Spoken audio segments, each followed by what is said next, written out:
Hüseyin? 2 gündür konuşmadım abimle. Beni senin sevgilin sandı. Sen de hiç bozuntuya vermedin. Kendisi Sibel Hanım. Patronum Cengiz Bey'in kızı olur. Ya da en azından senin dediğin gibi beni arasın. Ne halt ettiyse bana anlatsın. O aptal belirsizlik bitsin istiyorum bir an önce. Ama eğer öyle olursa... Güzel bağladın. Yakaladın beni. Kızgınlık değil belki ama... Yani uzun sürmüyor. Ne Aylin, ne ben, ne de çevresindeki hiç kimse bunları hak etmiyor. Yanlış anlama ha, ben memnunum hayatımdan.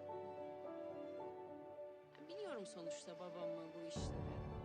Konuşmadım Aylin'le. Yanında selam var. Herkesin bir hayatı var. Bizimki de bu.